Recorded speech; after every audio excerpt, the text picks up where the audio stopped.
Si tu connais ces 15 adjectifs en allemand, alors ton niveau est excellent. Bonjour et bienvenue dans cette vidéo où on va tester ton niveau d'allemand. Est-ce que tu es plutôt débutant, plutôt intermédiaire ou plutôt déjà même bien avancé? Dans cette vidéo, je vais te présenter 15 adjectifs. Alors c'est pas du tout débutant, justement, tu vas pouvoir voir combien tu en connais.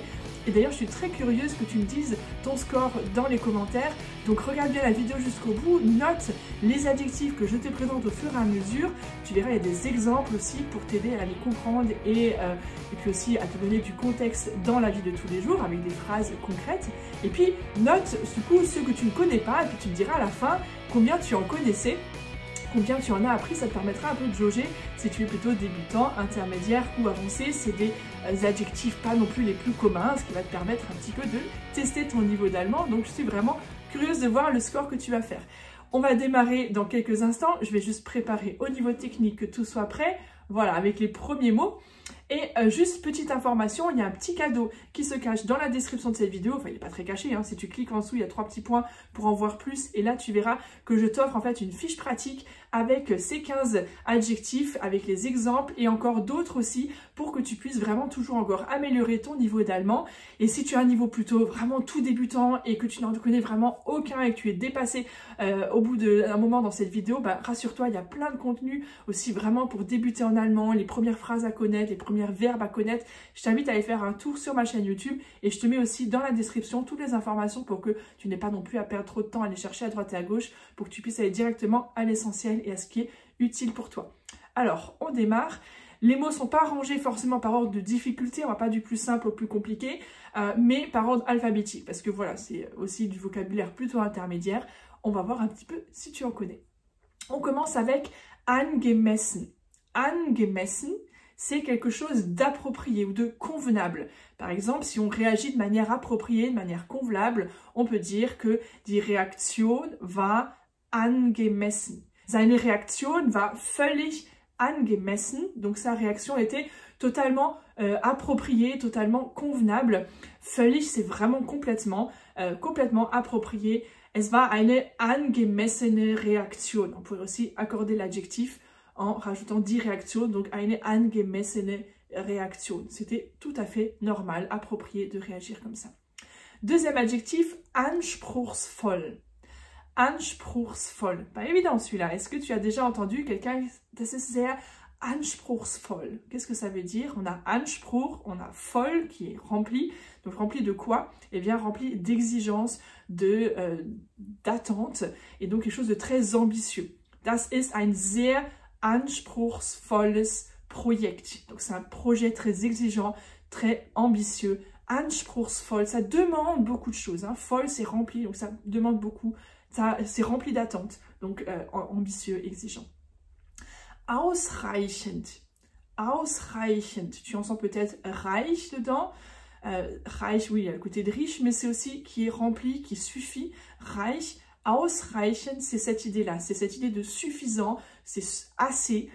Seine Deutschkenntnisse sind ausreichend für das Gespräch. Ils sont suffisants et il y en a assez. Hat ausreichende Deutschkenntnisse. Il a suffisamment de connaissances pour une discussion für ein Gespräch. Außergewöhnlich. Außergewöhnlich. Est-ce que tu entends quelque chose que tu connais? Außer, c'est tout ce qui sort, hein, ou qui est excepté. Et gewöhnlich, die Gewohnheit, peut-être que tu connais ça, c'est l'habitude. Donc tout ce qui est hors de l'habitude, en fait, donc exceptionnel. Außergewöhnlich, hors du commun. Er hat eine außergewöhnliche Begabung für Musik. Il a une Begabung, begabt, c'est le fait d'être doué. Hein. Il a un don, en fait, exceptionnel, hors du commun pour la musique. Er hat eine außergewöhnliche Begabung für Musik. Allez, le prochain, je suis sûre que tu le connais. Berühmt. Berühmt. Er ist berühmt. Ist diese Person berühmt? Zum Beispiel Mozart ist ein berühmter Komponist. Qu'est-ce qu'il est, Mozart? Il est un componiste, un compositeur célèbre, renommé. Berühmt, c'est ça que ça veut dire. Très bien. Einzigartig, tu le connais peut-être aussi celui-là. Einzigartig. Einzig, on a ein, donc un. Artig, c'est die Art, die Weise, la manière, l'art et la manière. Donc, il a une manière unique, en fait. Voilà, c'est quelque chose d'unique, einzigartig, d'exceptionnel. Die Aussicht vom Berg ist wirklich einzigartig, c'est exceptionnel, c'est unique. On n'a jamais vu cette Aussicht, cette vue depuis la montagne. Einzigartig. Empfindlich. Est-ce que tu connais empfindlich? Est-ce que tu sais ce que ça veut dire? Er ist sehr empfindlich. Oder meine Haut ist empfindlich. Empfindliche Haut. Tu as peut-être vu ça sur certaines crèmes pour les mains, par exemple, für empfindliche Haut. Pour une peau sensible, fragile. Meine Haut ist sehr empfindlich gegenüber der Sonne. La peau est très sensible par rapport au soleil. Allez, le 8e mot. Est-ce que tu connais erforderlich? Erforderlich. Fordern, quelque chose qu'on exige. Et erforderlich, beaucoup d'adjectifs finissent avec lich. Erforderlich, c'est quelque chose de nécessaire ou de requis, quelque chose qu'on a besoin d'avoir. Par exemple, für diesen Job sind Sprachkenntnisse erforderlich. Donc, de quoi est-ce qu'on a besoin pour ce métier, dieser Job? Sprachkenntnisse, Sprache, la langue, Kenntnisse, les connaissances, ça ressemble. Hein? Et donc, il faut des connaissances en langue pour ce métier. Für diesen Job sind Sprachkenntnisse erforderlich. Fragwürdig. Fragwürdig. Tu connais peut-être pas celui-là, mais tu connais une partie. Frage. Je suis sûre que Frage, tu connais la question. Fragwürdig. Die Würde, c'est quelque chose qui est plutôt de l'ordre de la... je ne trouve pas en français exactement, mais c'est ça ne me va plus. Des fois, voilà, l'honneur un peu, c'est digne de quelque chose, voilà. Fragwürdig, c'est l'idée d'être digne, d'être questionné, en fait. Die Frage, donc quelque chose de douteux, de discutable. Seine Methoden sind ziemlich fragwürdig. Donc, il a des méthodes vraiment ziemlich, c'est assez, hein, plutôt, hein.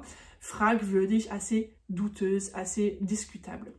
Allez, le suivant, je suis sûre que tu le connais. Freiwillig. Freiwillig. On a frei et willig. Wille, willig, de wollen, hein, de ich will, de ce qu'on veut.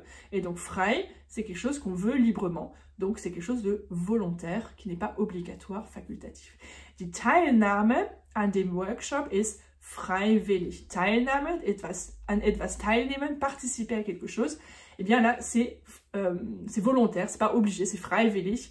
Die Teilnahme ist freiwillig. Celui-là, je suis sûre que tu le connaissais. 11e, là, ça c'est pas évident, gebräuchlich. Gebräuchlich, peut-être que tu as déjà entendu ça. C'est quelque chose de Brauch, c'est les coutumes. Et gebräuchlich, c'est tout ce qui est courant, usuel, qui se fait, voilà, dans les coutumes. Hein. Dieses Wort ist im Deutschen sehr gebräuchlich. Donc ce mot est très courant, très utilisé, voilà, c'est très normal d'utiliser ce mot-là, c'est quelque chose de très courant. Dieses Wort ist im Deutschen sehr gebräuchlich. Pas évident celui-là, hein? Gebräuchlich. Allez, gründlich, je suis sûre que tu peux le comprendre même si tu ne le connaissais pas. Gründlich, qu'est-ce que c'est? Grund, c'est les bases, les fondations. Donc quelque chose de gründlich, c'est quelque chose qui repose sur les bases, qui a été approfondi de manière minutieuse, on a bien posé les bases. Gründlich. Er hat eine gründliche Recherche durchgeführt. Il a fait vraiment des recherches approfondies, minutieuses, il a bien posé les bases. Er hat eine gründliche Recherche durchgeführt. Recherche, donc c'est le mot qui vient du français, hein, la recherche. On pourrait aussi dire Untersuchung, ça serait un mot plutôt plus allemand. Untersuchung, suchen, de chercher, puis en dessous, Untersuchung. Bon, allez, le prochain, je suis sûre que celui-là tu le connais. Kurzfristig. Kurzfristig. Kurzfristig, on a kurz, court, et fristig, die Frist, c'est le délai. Donc un délai court, ben, c'est quelque chose qu'on doit faire à court terme, dans un court délai. Kurzfristig. Die Sitzung wurde kurzfristig abgesagt. Die Sitzung, c'est là où on sitzen, là où on s'assied, donc la rencontre, la réunion, oui, la réunion, le rassemblement. Wurde kurzfristig abgesagt. Donc, absagen, ab c'est toujours généralement on enlève, hein. Donc sagen c'est dire, on a enlevé ce qu'on a dit, donc on a en fait annulé le truc. Au dernier moment, die Sitzung wurde kurzfristig abgesagt. Allez, un mot que on devrait entendre de plus en plus souvent parce que c'est quelque chose dont on se préoccupe de plus en plus, c'est tout ce qui est nachhaltig. Nach, c'est après, d'accord, ou vers quelque chose, et haltig, c'est ce qui tient. Donc on va vers ce qui tient, donc c'est le côté durable, soutenable, enfin tout ce qui est, par exemple, la protection de l'environnement. Wir brauchen eine nachhaltige Lösung für dieses Problem.